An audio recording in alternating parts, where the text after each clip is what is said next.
ರಾಜ್ಯದ ಜನತೆಯನ್ನ ಬೆಚ್ಚಿ ಬೀಳಿಸಿದ್ದ ಚಡಚಣಪಟ್ಟಣದ SBI bank ದರೋಡೆಯಾಗಿ 4 ದಿನ ಕಳೆದರೂ ಸಹ ಇನ್ನೂ ದರೋಡೆಕೋರರ ಬಂಧನ ಆಗಿಲ್ಲ. ಸೆಪ್ಟೆಂಬರ್ 16ನೇ ತಾರೀಕು ಹಾಡ ಹಗಲೇ ಆಗಂತುಕರು ಬ್ಯಾಂಕ್ಗೆ ನುಗ್ಗಿ ದರೋಡೆಯನ್ನ ಮಾಡಿ ಪರಾರಿಯಾಗಿದ್ರು. ಸದ್ಯ ಈ ಪ್ರಕರಣಕ್ಕೆ ಸಂಬಂಧಪಟ್ಟಂತೆ ಏನೆಲ್ಲ ಬೆಳವಣಿಗೆ ಆಗಿದೆ ಅನ್ನೋದರ ಡೀಟೇಲ್ಸ್ ಇಲ್ಲಿದೆ. ರಾಜ್ಯದ ಜನತೆಯನ್ನ ಬೆಚ್ಚಿ ಬೀಳಿಸಿದ್ದ ಚಡಚಣ ದರೋಡೆ. 4 ದಿನ ಕಳೆದ್ರೂ ಬಂಧನವಾಗದ ದರೋಡೆಕೋರರ ಸುಳಿವನ್ನ ಪತ್ತೆ ಹಚ್ಚಿರುವ ಖಾಕಿ. ವಿಜಯಪುರ ಜಿಲ್ಲೆಯ ಚಡಚಣ ಪಟ್ಟಣದ ಎಸ್ಬಿಐ ಬ್ಯಾಂಕ್ನಲ್ಲಿ ಸೆಪ್ಟೆಂಬರ್ 16ರಂದು ನಡೆದಿದ್ದ ದರೋಡೆ ಪ್ರಕರಣ ಇಡೀ ರಾಜ್ಯದ ಜನತೆಯನ್ನೇ ಬೆಚ್ಚಿ ಬೀಳಿಸಿತ್ತು. ಹಾಡ ಹಗಲೇ 5 ದರೋಡೆಕೋರರ ಗ್ಯಾಂಗ್ ಚಡಚಣ ಪಟ್ಟಣದ ಎಸ್ಬಿಐ ಬ್ಯಾಂಕ್ನಿಂದ 1.5 ಕೋಟಿ ನಗದು 20 ಕೆಜಿ ಚಿನ್ನಾಭರಣ ದರೋಡೆ ಮಾಡಿ ಪರಾರಿಯಾಗಿತ್ತು. ದರೋಡೆಕೋರರನ್ನ ಬೆನ್ನತ್ತಿದ ವಿಜಯಪುರ ಪೊಲೀಸರು ಇದೀಗ ದರೋಡೆಕೋರರ ಸುಳಿವು ಸಿಕ್ಕಿದೆ. ಬ್ಯಾಂಕ್ನಿಂದ ನಗದು ಚಿನ್ನಾಭರಣದ 2 ಬ್ಯಾಗ್ಗಳನ್ನ ಮಾರುತಿ ಇಕೋ ವಾಹನದಲ್ಲಿ ಇಟ್ಟುಕೊಂಡು ಪರಾರಿಯಾಗಿದ್ರು.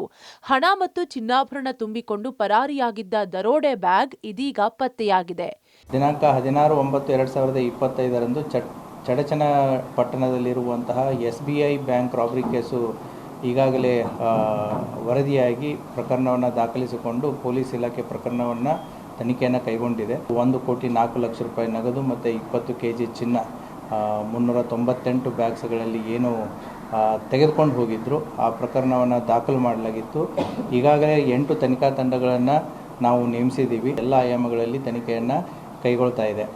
ಘಟನೆಯಾದಂತಹ ಸುಮಾರು 1-1.5 ಗಂಟೆಯಲ್ಲೇ ನಾವು ವೆಹಿಕಲನ್ನು ಸೋಲಾಪುರ ಜಿಲ್ಲೆಯ ಮಂಗಳವಾಡೆ ತಾಲೂಕು ಹುಲಜಂತಿ ಅನ್ನುವಂಥ ಒಂದು ಗ್ರಾಮದಲ್ಲಿ ಪತ್ತೆ ಮಾಡ್ತೀವಿ. ಆ ಹುಲಜಂತಿ ಗ್ರಾಮದಲ್ಲಿ ಆ ವೆಹಿಕಲ್ ಹೋಗಬೇಕಾದ್ರೆ ಅಲ್ಲಿ ಲೋಕಲ್ ವಿಲೇಜರ್ಸ್ ಜೊತೆಗೆ ಆಕ್ಸಿಡೆಂಟ್ ಆಗಿ ಜಗಳ ಮಾಡಿ ಅಲ್ಲಿ ಆರ್ಗ್ಯುಮೆಂಟ್ ಆಗಿತ್ತು. ಅಲ್ಲಿ ಹೋಗಿ ನೋಡಿದಾಗ ಆ ವೆಹಿಕಲ್ದಲ್ಲಿನೂ ಕೂಡ ನಮಗೆ ಕೆಲವೊಂದಿಷ್ಟು ಗೋಲ್ಡ್ ಪ್ಯಾಕೆಟ್ಸು ಮತ್ತು ದುಡ್ಡು ಕೂಡ ಸಿಕ್ಕಿತ್ತು.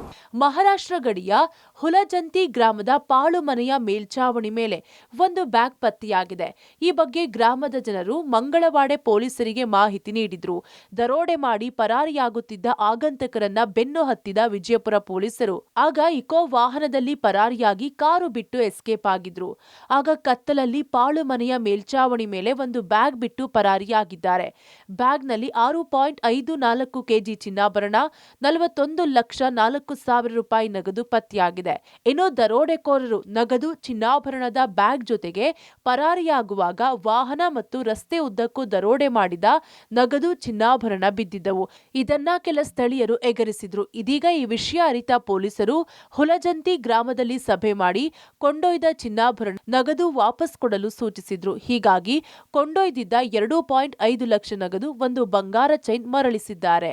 ಯಾರಿಗೆ ತಿಳಿದಿಲ್ಲ ಗಾಡಿ ಬ್ಯಾಂಕ್ ಲೂಟಿ ಮಾಡಿ ಬಂದಿರತ್ತಿ. ಅಲ್ಲಿ ಅವ ಬ್ಯಾಗ್ ತುಂಬಿಕೊಂಡು ಹೋಗಿ ಎಸ್ಕೇಪ್ ಆಗ ನಂತರ ಇದೆಲ್ಲ ಮತ್ತೆ ಅದ್ರಾಗ ಏನೋ ಹಂಗೆ ಬಿದ್ದಿದ್ರಿ. ಕೆಲವು ಜನ ಲೋಬಕ್ಕೆ ಬಂದು ತೊಗೊಂಡ್ರಿ, ಕೆಲವು ತೆಳಗೆ ಬಿದ್ದೀವಿ ಹಿಂಗೆ ತೊಗೊಂಡ್ರ. ಅವರಿಗೆಲ್ಲ ನಮ್ಮದು ಪೊಲೀಸ್ ಡಿಪಾರ್ಟ್ಮೆಂಟ್ 2 ರಾಜ್ಯದ ಡಿಪಾರ್ಟ್ಮೆಂಟ್ ಆಹ್ವಾನ ಮಾಡ್ಯಾರ. ಬಂದು ಹಿಂಗೆ ನೀವು ಯಾರ್ದಪ್ಪ ನಿಮ್ಮ ಹಣ ಎಲ್ಲ ನೀವು ಹೊಳ್ಳಿ ವಾಪಸ್ ಕೊಟ್ಬಿಟ್ರಿ ಅಂತೇಳಿ ಹಿಂಗೆಲ್ಲ ಮನವಿ ಮಾಡ್ಯಾರ. ಹಂಗೆ ನಾವು ಭೀ ಅವ್ರಿಗೆ ಎಲ್ಲರಿಗೆ ಆಹ್ವಾನ ಮಾಡಿದೆವು. ಈಗೆಲ್ಲ ಕೆಲವು 8 ಮಂದಿ ಒಯ್ದಾರ, ಅವ್ರೆಲ್ಲ ತಂದು ಕುಡ್ತೀನಿ ಅಂತ ಹಿಂಗೆ ಶಬ್ದ ಮಾತು ಕೊಟ್ಟಾರ ನಮಗೆ. ಇದು 2,50,000 ದುಡ್ಡು ಇದ್ರಿ, ಚಿನ್ನ 1 ಲಾಕೆಟ್ ಇದ್ರಿ.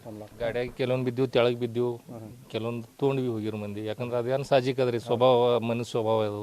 ಯಾವ್ದು ಗಾಡಿ ಆಕ್ಸಿಡೆಂಟ್ ಆದ್ರೆ ಭೀ ಮಂದಿ ಹಂಗೆ ಹತ್ರ ಆ ಬದ್ದಲ್ಲಿ ತೊಗೊಂಡ್ರಿ. ದರೋಡೆ ನಡೆದು 4 ದಿನಗಳು ಕಳೆದಿವೆ. ದರೋಡೆಕೋರರ ಬಂಧನಕ್ಕೆ 8 ಜನ ಪೊಲೀಸರ ತಂಡ ರಚನೆ ಮಾಡಲಾಗಿದೆ. ಆದರೂ ಒಬ್ಬರು ಸಹ ಬಂಧನವಾಗಿಲ್ಲ.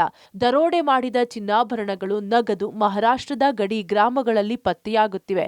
ಹೀಗಾಗಿ ದರೋಡೆಕೋರರಲ್ಲಿ ಕೆಲವರು ಗ್ರಾಮದ ಸುತ್ತಮುತ್ತಲೇ ತಲೆಮರೆಸಿಕೊಂಡಿದ್ದಾರೆಂಬ ಅನುಮಾನ ಮೂಡಿದೆ.